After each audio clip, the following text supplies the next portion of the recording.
to impact someone's life with something that you love so much, which is jiu-jitsu. I think we all love jiu-jitsu so much. That's why we train every day. We train even when we're hurt, right? Yeah.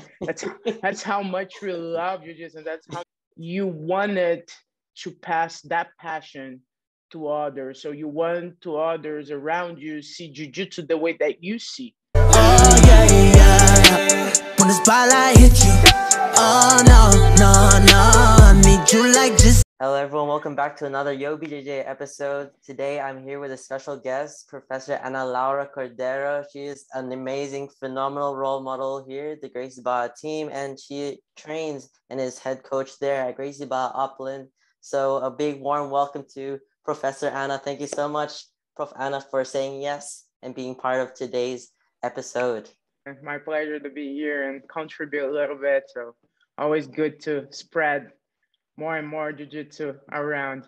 Yeah, I started jiu-jitsu. I was on that teenager phase, like 15, 16 years old, didn't know what to do, nothing was good. And I finally met jiu-jitsu, and it kind of fired me up on the competition side. I didn't understand back then as a white belt how jiu-jitsu later on would impact my life. But I was focusing on competition for many, many years until I would say like 20, 21 years old.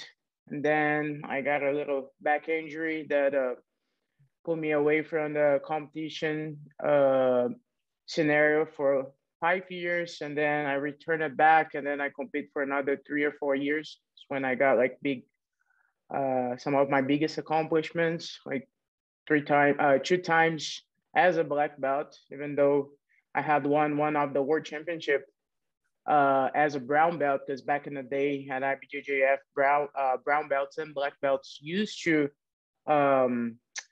fight together.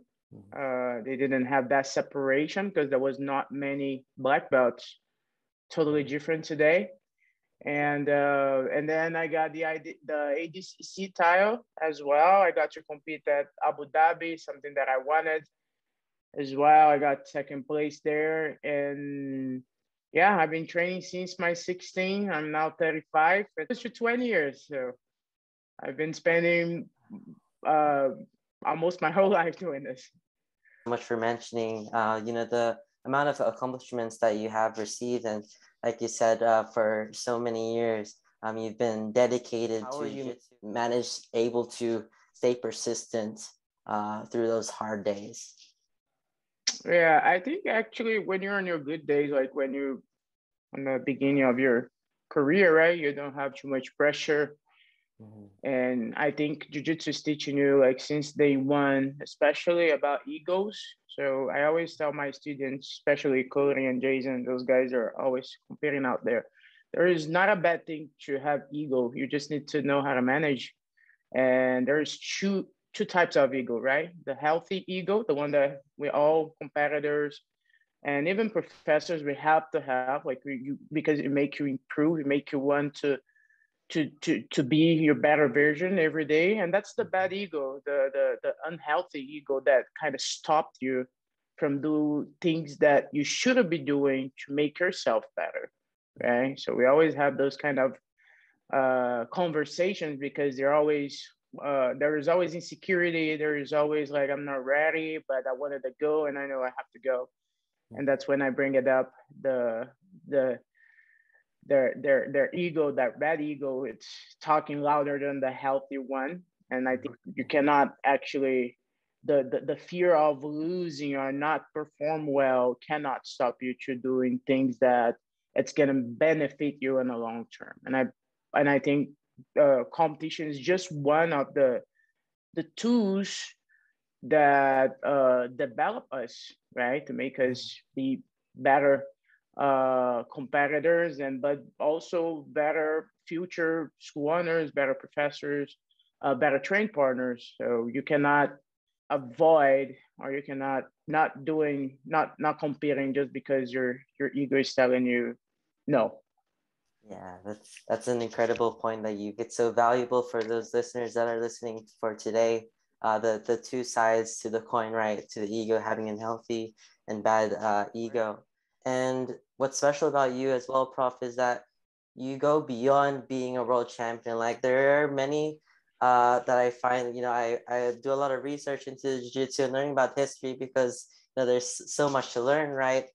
But there are world champions that are just there to become world champions and then don't really do something with the platform. But you have made use of the platform that you've made, being a world champion, and then as well you've been able to set up your own school and serve, and then you have a beautiful family around you and such an amazing support system. So my next question is, in terms of service, why did you plan on doing that, and what was your purpose in serving others?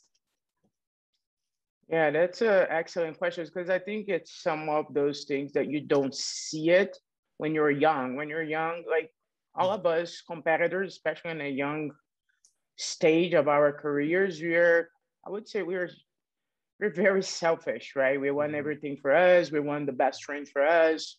We don't have time to spend with nobody else. And as you get older, and of course, with all the leaders and the good mentors that we have, especially at Gracie Barra, that vision of like a do for others what you just have done for you become very clear. Once you get your black belt, you realize that a black belt, for the black belt, don't be just like a piece of cloth around your waist. You have to do much more than just compete, because when you compete, it's actually something for yourself. It's like your own self-development, not from the others. And I think when you decided to dedicate it yourself to be a professor, open up a school for the community, you have to stop being selfish. That's not all the way around. You have to stop being that competitor that just focusing on one thing. And like you said, the black belt is more than just a piece of cloth, but again, it's a responsibility that you have to serve the community. As Professor Master Carlos Tracy Jr. says that we want a school all over the world, to in every city. That's the kind of vision to make the world a better place.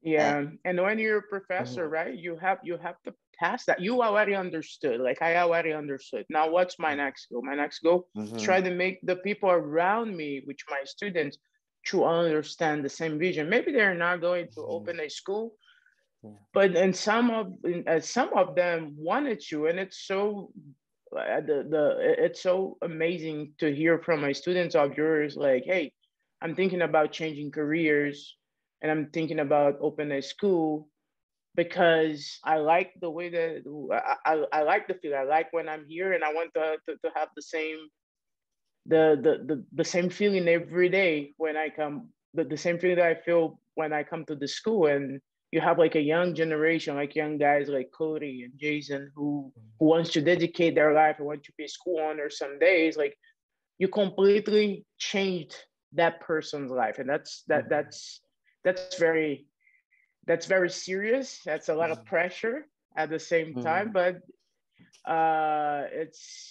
it's awesome, man. Like to know that you have such of a positive impact. Let's try to have more and more women's doing jiu-jitsu. I think you're doing an amazing job, Prof. Just seeing the posts that you do, and of course experiencing rolling with one of your students alone a few years back, traveling to US is incredible. What you're doing, and the training that you have, and especially sharing the knowledge that you have, because it's one thing for coaches or professors to talk the talk, but you walk the walk as well. You've competed, and for the majority amount of your years competing, and especially at the high class level, and then to share that, like you said, with the younger generation is incredible. It's impressive. Like yesterday, I was watching the Fight to Win.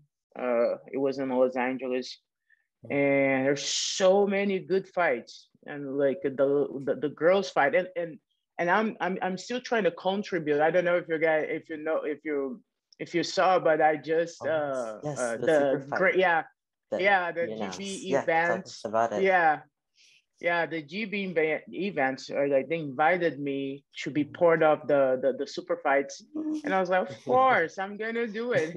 It's like jiu-jitsu is teaching you since day one. So, and I believe us professors, we're not gonna throw it a mom on their first day of training, or any student on the first day of training, like on a Shark Tank training, right?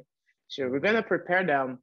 So probably on the first day, at least in my school, at least the first week or so, they don't even break a sweat. Like they don't sweat even a lot, because they're learning more the technique aspects, and that's kind of like they don't even notice, but that's like a breaking them through to that process of accepting the holding, the sweating, the anxiety. Sometimes when them up helps a lot. I always try to making some my senior most go with the junior most, especially on the fundamentals class, which is very important. Those first steps right there. There's like this assumption that the one size fits all, but that isn't the case. Everyone is different, and we have to handle it case by case. And just, like you said, I love how you said it, just easing your way in, like not even breaking. It's really big, and like every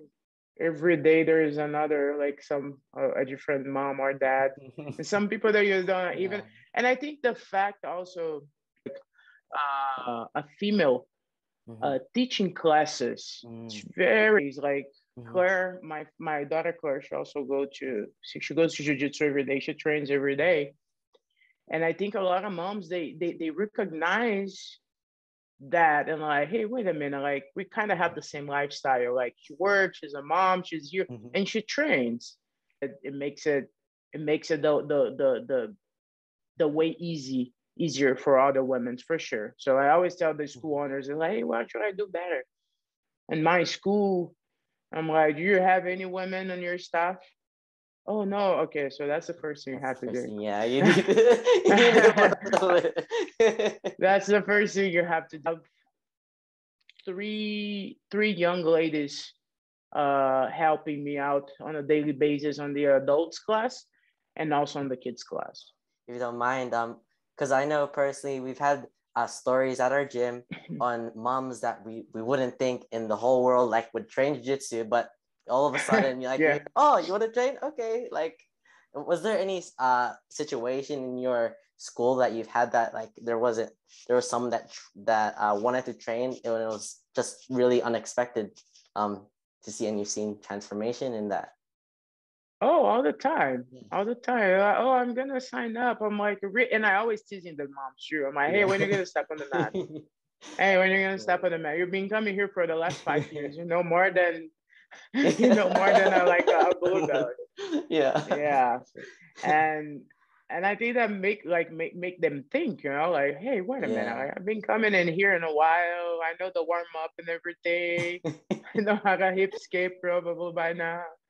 Yeah, and make it that way so much easier for them. But all the time, I think it was last week, we have like 2 moms signing up.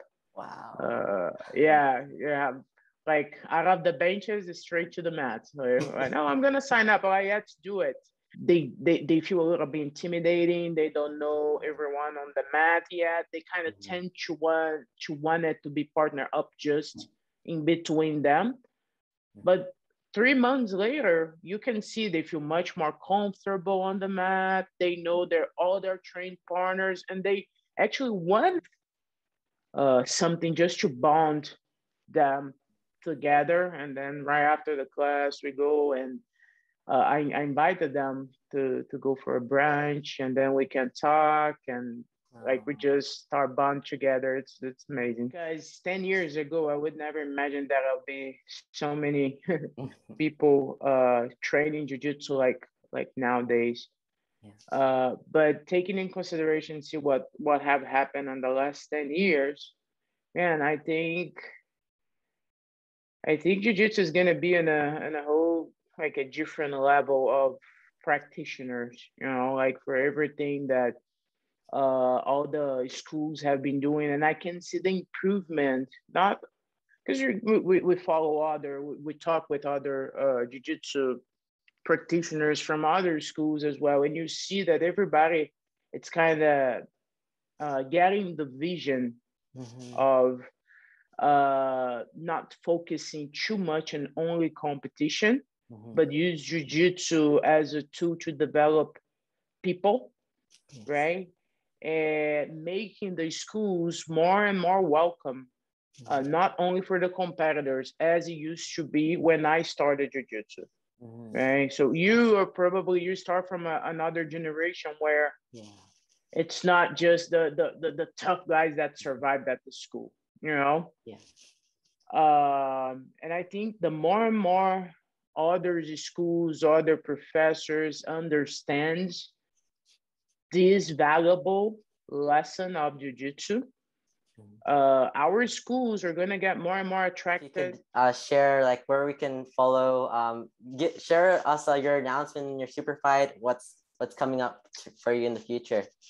Our annual summit, right? So we didn't have last year because of the pandemic, of course, and then this year we're gonna have the summit year, where we get together with all the school owners around the world, and they're gonna have I think it's on the day 2. I think there are 3 days event. And then on the day 2 at night, we're gonna have some super matches. I think Otavio, like a bunch of like the professors, they're going to compete, and I'm gonna be one of them. Yeah. You guys can, if you guys follow the GB event, I'm pretty sure they're gonna have all, like they're gonna keep everybody very updated. It makes it even more special because Master Carlo is gonna be there himself, and like like fight in front of him. It makes everything even more special, right? Thank you so much for the knowledge once again, guys. That wraps up today's episode with Professor Ana Laura Cordeiro. She's an amazing person. Please follow her on all her socials. I'll make sure to list that down below, guys. And for now, thank you so much for listening. Thank you for tuning in. Keep smiling. Keep training hard. Peace, guys.